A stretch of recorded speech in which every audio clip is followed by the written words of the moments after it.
Good morning. We're back working on our combine here this morning. We've got to finish our filter changes, put oil back in it, and finish the service work. Got a couple more pieces we got to get taken off of it, keep cleaning stuff up. So that's the projects for today.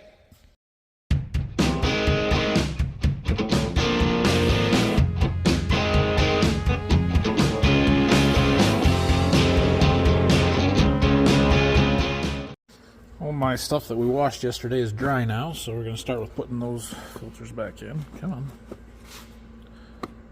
on. There it goes. Cab air filter.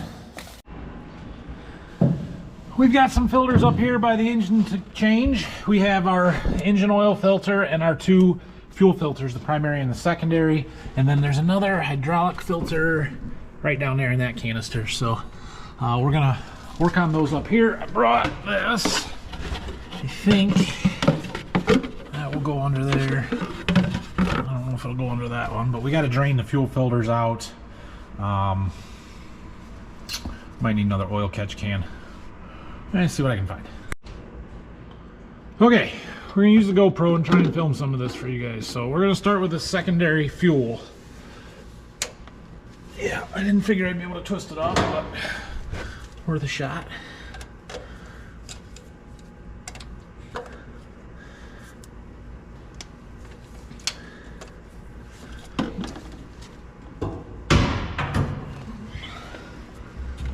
Don't know if we'll get much out of this one, or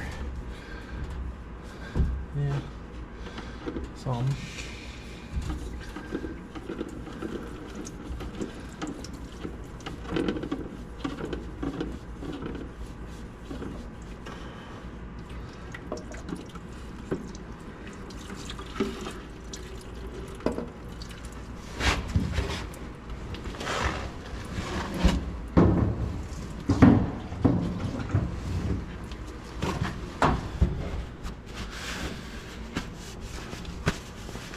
Okay.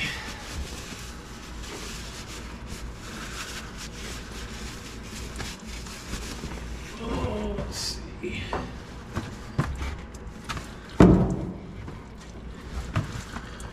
This filter.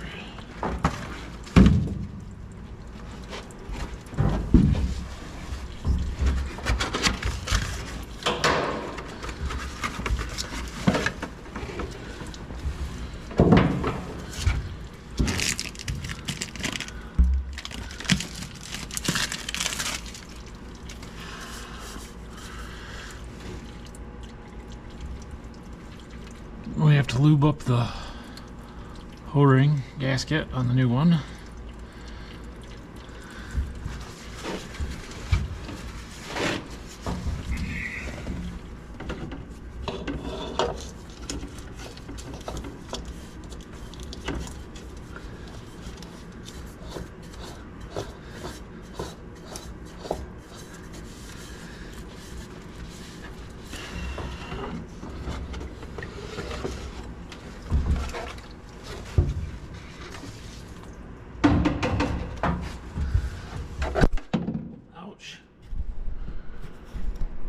Sorry.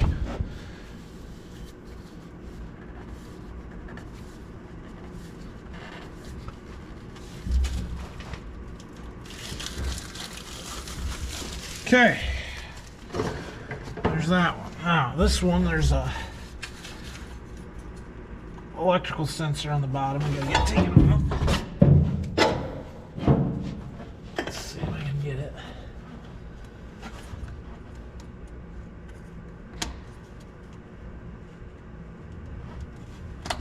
Go.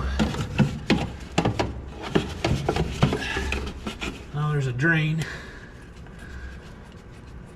So we'll open that up and let this one drain out. It'll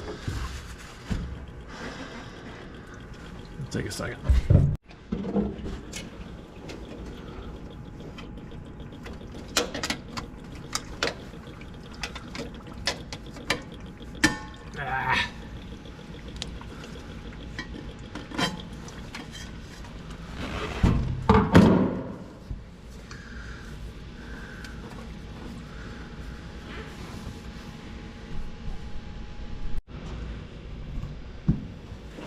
Okay, that's about empty. Now it should twist off.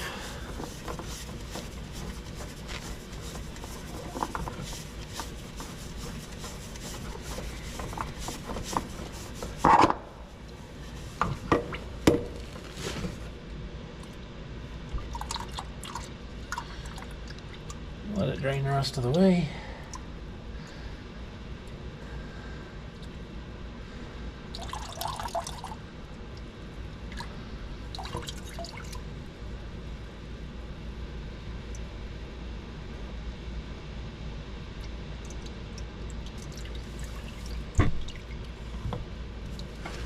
All right.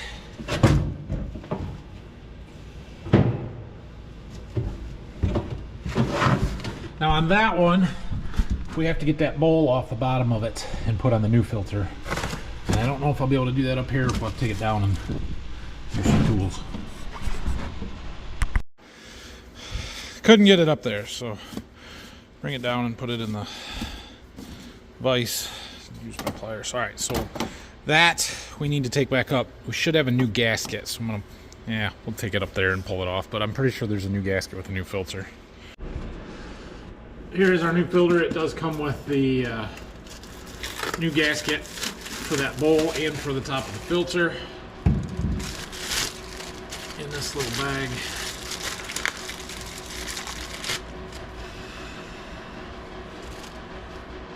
Get them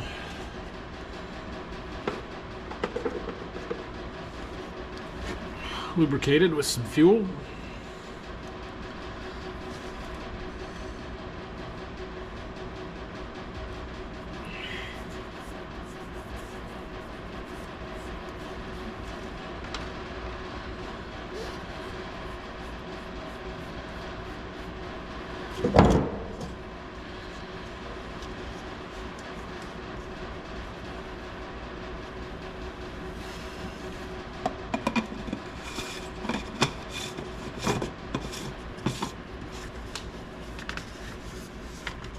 Okay, now we can install it.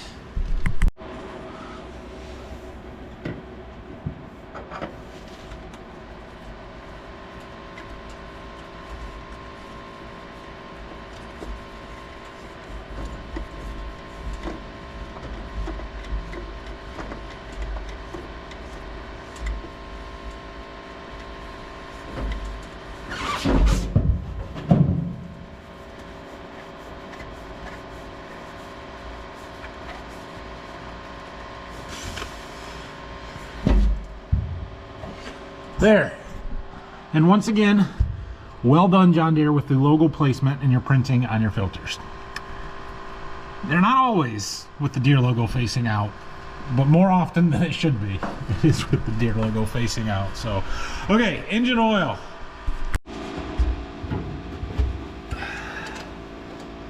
So you can see the date on this one is different, 6/28/23 with 543 hours compared to 12/14/22, so it was a year ago when we did the fuel and stuff, and we were 535 hours. So we put, what's that, 8 hours going up to the dealer, them doing whatever they were doing and bringing it home. This would have been changed right before wheat harvest. Feels empty. I can't believe it sucked all the oil out of there, draining it, but it sort of feels like it. Good. It's less messy that way. Not totally, but mostly empty. Okay. Let's get the new one out.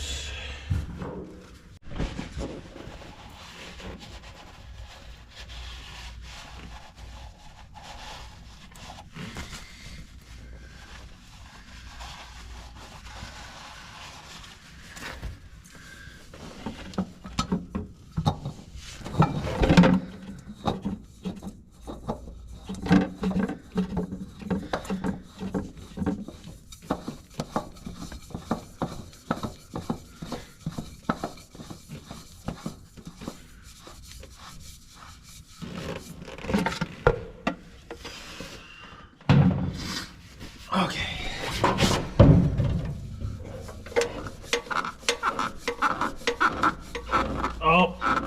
This one's gonna be backwards. Okay. All right, those three are done. Oh yeah, I did bring my marker. 871. 871.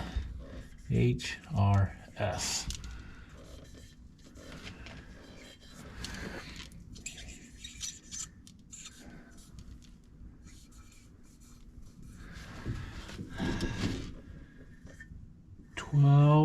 I'm putting the 11th because I started this yesterday.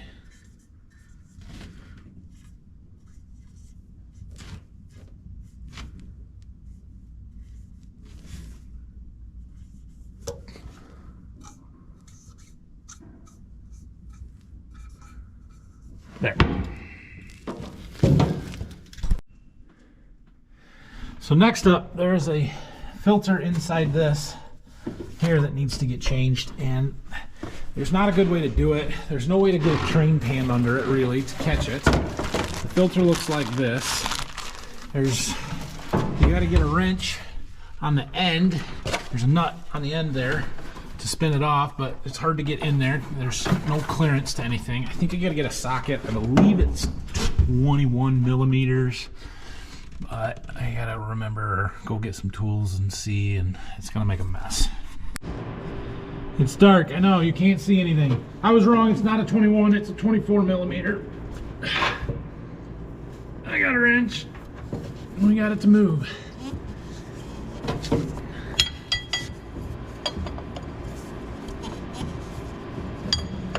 There's little I can do to catch the oil. I don't think. There's not enough room to get that coffee can under there. I had something a little smaller maybe, but I don't. Alright. So we'll just go fast.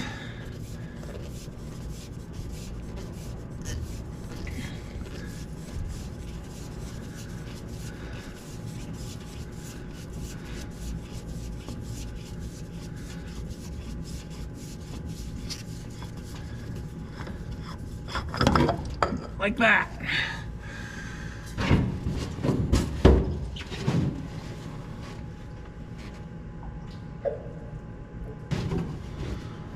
Oh, what a mess. This is why we do this before we're done washing. So we can clean that mess up.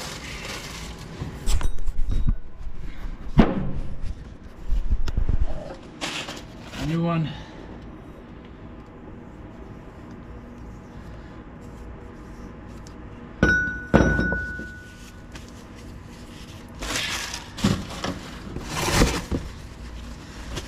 And we put it back on.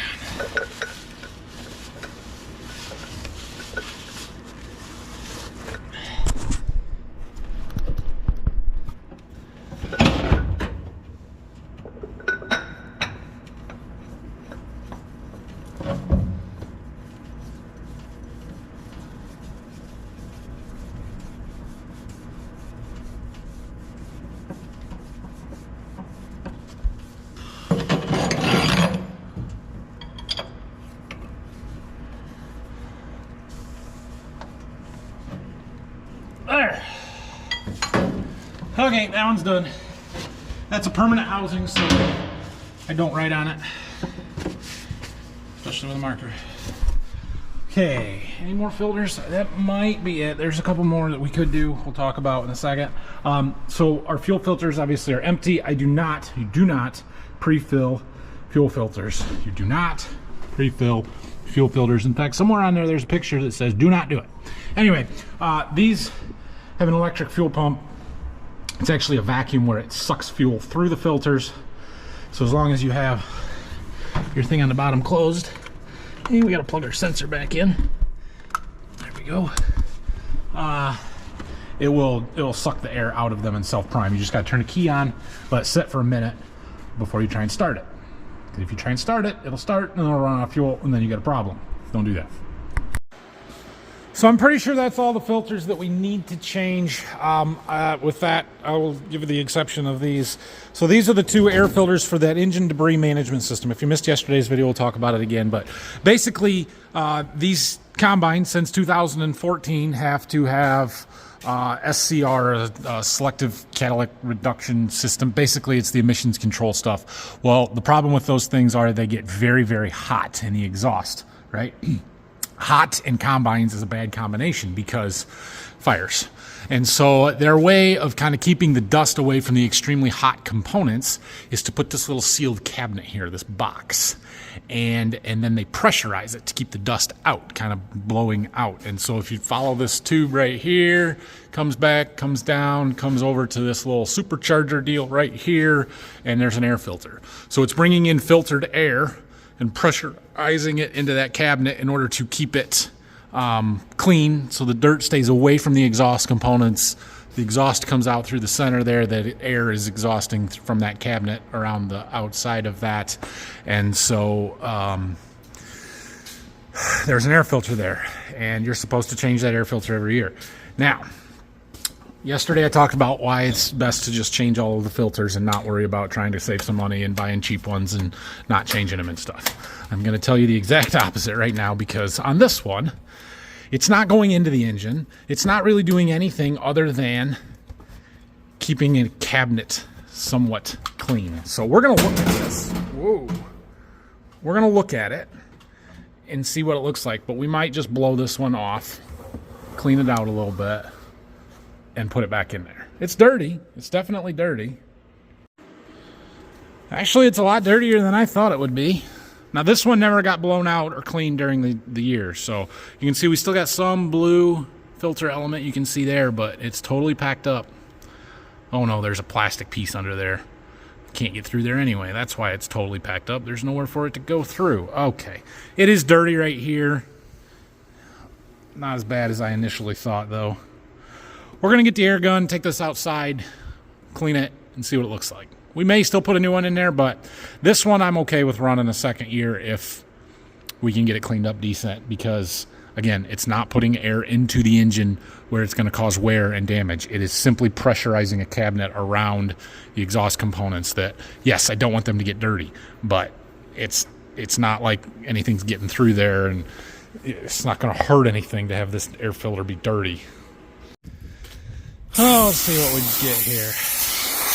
If you were watching this fall, you saw me use that air filter blaster cleaner thing. This filter is not big enough. The hole in the center is not big enough for that to fit into, so I can't use it on this one.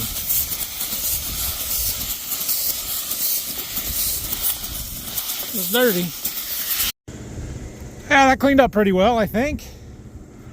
Not bad. So I'm not going to clean the inside one there, but we'll put that one back in. A little more context to this, because you might be thinking, why aren't you worried about it starting the combine on fire if you get too much dust through that filter? Well, no, not really, and here's why. Our 680, the combine we had before this one, was one of the very, very first machines to have this filter and that exhaust system. It was one of the very first to use DEF. And when it first came out, that filter was drawing all of its air from right here, like this. That's got a cover on it now. It's not a hole, but it was like there was right there is where all the air going into that filter was coming from. Do you know how dusty and dirty the air underneath this shield is when the combine is running? It's terrible. And from the time it was brand new, that filter was plugging up. We would have to take it out every day and clean it. And if it's in the field and the alarm goes off that the filter is plugged, you're just banging it on the tires or whatever you can figure out just to get the dirt off of it and put it back in and keep running. We did that for that whole fall. Deere's response at first was, well, here's a free filter. You can have one to replace it. Well, that doesn't do you much good when you're having to change it once a day kind of thing. It was like, well, okay, at least now we can take it back to the shop and blow it out every night, and we got a spare in the morning. We can just change it. But so after that first year, they came out and they did a PIP, or a product improvement, where they rerouted the air intake so that now it's drawing air from inside that air scoop, the same place that the engine air filter is drawing air from. And now we never have to clean it. Like, I don't have to clean it out one time throughout the year. It's so much cleaner air coming in that it's not getting as dirty. Point being to all of that is, given my experience before with how dirty that filter can get, I have little concerns with running one that I've cleaned for a second year. Okay, we need to get some parts ordered. I gotta go look up this shield right here. See that? That's a hole. It's not supposed to be there. So we need to replace this stainless piece here. So I'm gonna go find the part number for that, get it ordered. We've got to get the chains. Ooh, look, dirt. How'd that dirt get missed?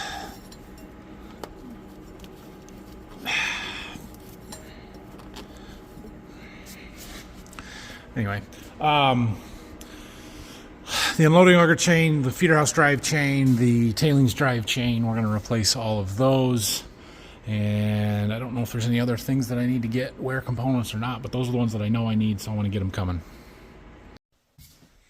All I those chains and that wear piece under the feeder house. So our dealer, they have that parts drop shed out in our driveway where they'll actually deliver stuff there for us, but also anybody else in the area that needs to pick up parts or whatever. Anyway, they're on winter hours, or schedule, I guess, which means they don't run every day. So I think Mondays and Thursdays.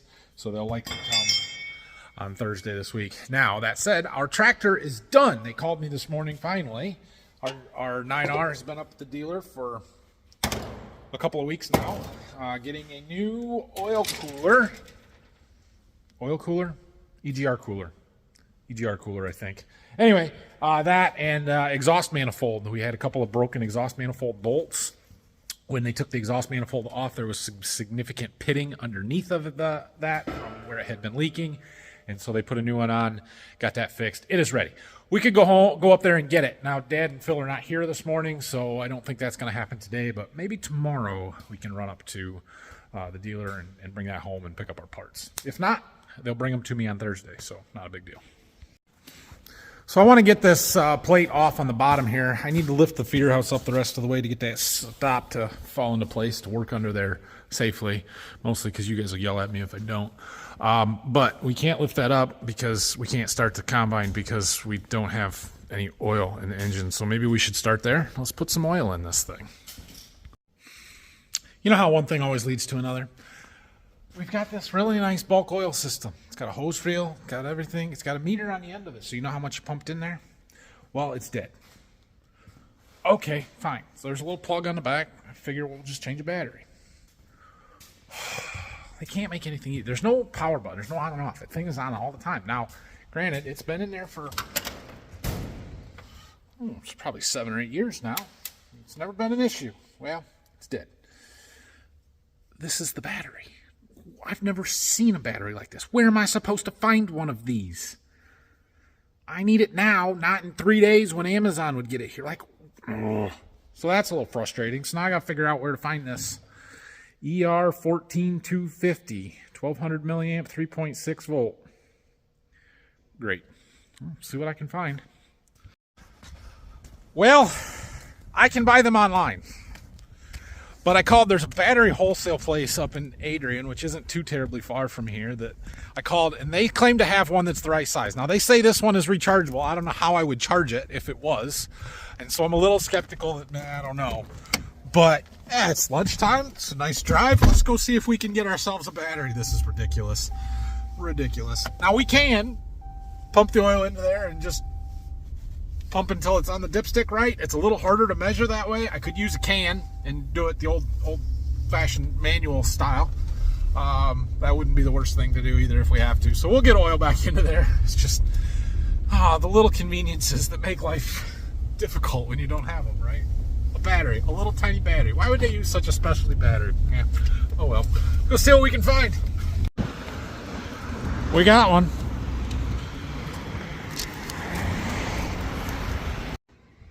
Okay, well, 4 hours later, let's put our new battery in and see if it works.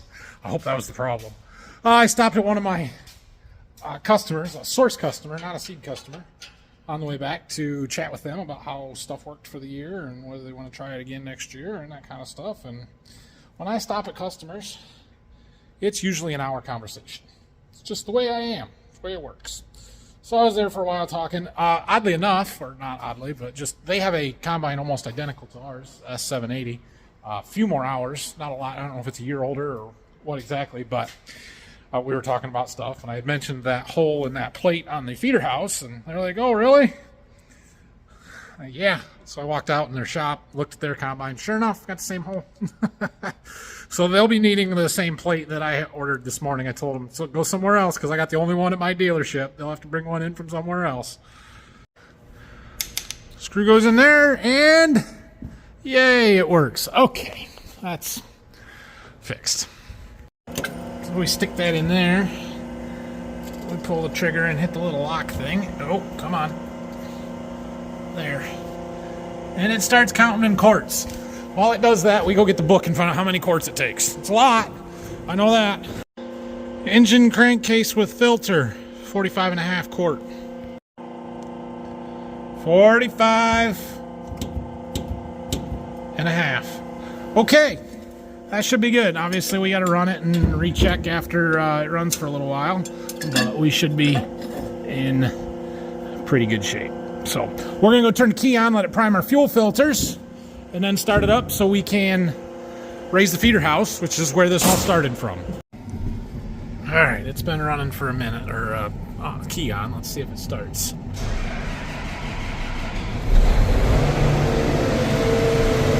Started. Let's hope it doesn't die. Okay, we're gonna lift up the head. There. The stop dropped into place. That's all we really needed. Also working on cleaning out my trash pile from the cab. A little bit at a time. Every time I come up here, I try and carry something down. Okay, let's see what we got to do to get this piece off. We have to open up this door. There's a bar here that's holding up a door that's controlled by this handle. I tried to open this when I was cleaning, but it didn't want to go, so we got to figure out why. Some days I feel like an idiot. I figured out why I can't get this to move. I opened this up, right? And I'm like pulling down, trying to do everything I can. And then I start looking at it and I'm like, well, there's a bolt that's locking it together. Yeah, there's a bolt. That wasn't on the 680. Okay, so we gotta take those bolts off. That's what I'm telling you. And if I was smarter, I would have looked at it before I just started reefing on that pry bar trying to get that thing down. Try it again now. Ugh. Oh no. See, it needed to come down anyway. Oh gosh. One, there was dirt in there where we had the bolts. But, yeah. Yuck. Yuck. Okay. That's why I was trying to take it down when we were blowing it off with the air, actually. I couldn't get it. Now I know why. So, that strip has just got a bunch of bolts up here. Should be able to zip those off relatively quickly and easily. Actually, it'll let me get in there a little bit easier to clean that out and inspect things. Right there is our piece. Pull it out and we'll scrape the dirt off of it and take a look. Well, there's our plate. It's got this sealing strip here that was held on with some silicone caulk. I did get a new one of these. When I was looking at the parts, I saw that, and it was 16 bucks, and I thought, I don't know if I need it or not, but I'm going to get one.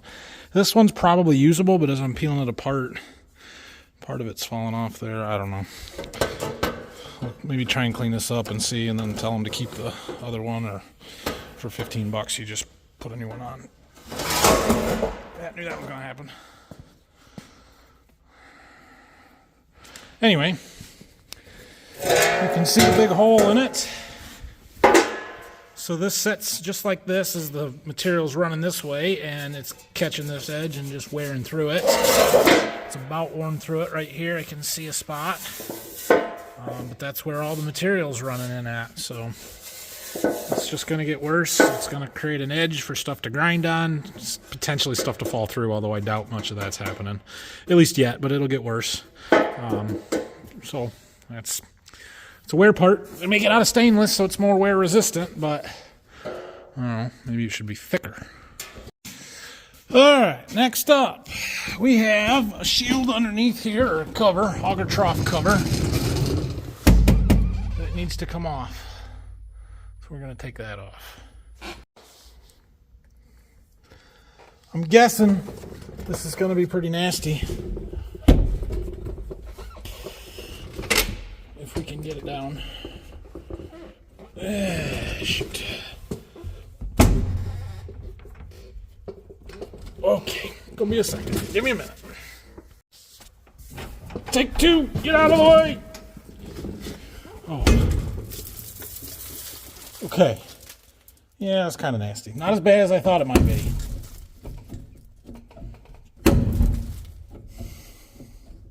Yuck. Yeah, not good. So that is the clean drain auger. Believe it or not, I know it's really dirty now, but I've been blowing all that stuff down through the chaffer and the sieve, and it's not clean because of that. Anyway, anytime we wash anything inside, it basically all ends up in this trough, and then I had to run out instead of being able to just fall right through. So I wanted to open that up so we can get all the crap out, one, and let it dry out, two. So this will actually come right off of there. We're going to pull that off, slide it off to the side, and yeah, get it cleaned up. Okay, well, we've got that done. We got this stuff out. Next step for me, one, we've got to remove some chains. We'll get to that. And we need to pull the sieve and the chaffer out inside here. Oh, it's going to be dark. I'll turn the light on. Hold on. There it is. Come on. There we go. We're going to pull these out so we can clean off stuff down in there a little bit better. Brock is coming tomorrow, late morning. And so he can help me with that because these are heavy and it's a two-person job. So we'll work on that tomorrow. Maybe in the morning we'll take this cover off and get stuff ready, that kind of stuff. But it is a little after 5 o'clock. My father-in-law, who's a mechanic, is actually coming up tonight. Going to see if we can work on that man lift a little bit, figure out what the problem is with that. Plus, I have a seed truck coming tonight yet. So I'm going to head down to the warehouse and start tinkering with it myself a little bit. Somebody suggested in a comment, and I cannot believe that I didn't think of this, but take some ether and spray it in there and see if it runs on ether. Because if it does, then we know we're getting spark. And it's a fuel issue. If it doesn't, it's not a fuel issue. We're not getting spark for one reason or another. And it could be a safety on something. I didn't really cross my mind because nothing changed. Like, I wasn't even moving when the thing died. It just died. So yeah. It's possible. It's possible that it could be something like that. So we're going to go tinker, see what we can find, and try and figure it out. But decent progress on the combine today. Would have been better without a 4-hour detour to get a battery. But hey, I sold some Source while I was at it, so it was a good day. Let's see. We'll give her a couple of shots and see if it starts now.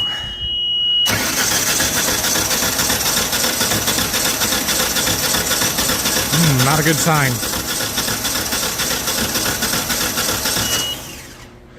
Spark issue. Oh, well, we get a backfire every now and then. That's what.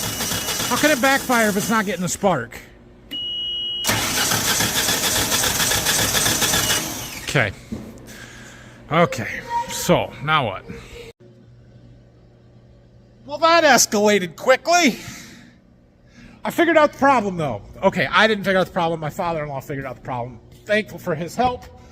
So he came and we were testing stuff, and he has a actual like spark tester. You just plug your spark plug in wire onto it and turn it over, and it tells you if you're getting spark or not. We were not getting spark, which I was pretty confident, given that it didn't run on ether. So we started trying to figure out why, and he was looking at. And I'll just show you.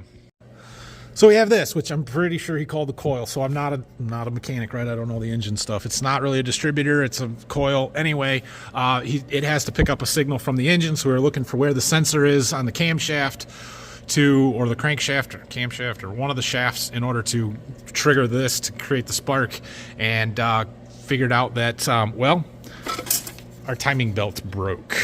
And so the crank was turning, but the cam is not, and it was not creating the signal to tell the spark plugs to fire, and therefore we were getting no spark. And this belt needs replaced.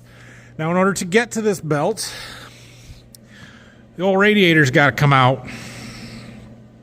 So we drained the radiator mostly onto the floor, but I did catch some of it into this bucket. Yeah. And so now we've got to get the harmonic balancer off here, and I don't have any of the tools or the right sockets down here to do it. Not a big deal. We'll worry about it tomorrow. But we gotta take this nut off and then pull that, and I don't know if I have the right puller. He said he has one I can borrow if I need to, so we might have to run to Brian tomorrow to get that. He also suggested maybe a water pump while we're here because he noticed the belt was wet, but I think this hose was leaking. This does not appear to be a correct hose. I don't know. It might be okay, but we got a couple of clamps that we can tighten to try and holy crap, look at that. That is 2 little hose clamps put together to go around that. That's all right. Oh man. Okay. So I don't think I'm actually going to replace a water pump. It seems to be fine. It's not loose. It's not wiggly. I don't think the water pump was what's actually leaking. I think it was some hose clamps. So we're going to fix that. We might get a piece of radiator hose and replace this one. And yeah, I'm mostly concerned about getting this pulley off or balancer off here. We got to take that off to be able to get down in there to get to, where's my light? Where's my light? Right here. To get to the timing belt and everything, and then figuring out how to time it. This sprocket up here, pulley, whatever, has some marks right there that seem to line up. This one has some marks right there that seem to line up. I assume I will find something like that underneath this pulley, and it makes it fairly easy. We'll find out. So anyway, we know what our problem is. We know what the fix is. We just got to get it done. I have a seed truck coming, 7 o'clock tomorrow morning. He was going to try and make it tonight. Did not make it tonight. That thing was kind of in the way. Died in a real bad spot. Real bad spot. I think I can get around on that side, but it's a little tight. So, yeah, it is what it is. We'll see if we can't get this fixed. I don't know if we'll get there tomorrow or not. We got to get a belt. We got to get a timing belt. I got the numbers off of the engine and whatever else we might need to get it fixed, but it's progress. I know what's wrong with it. Thanks for watching today. We're going to have a busy day tomorrow between seed truck. Got another truck coming in the afternoon.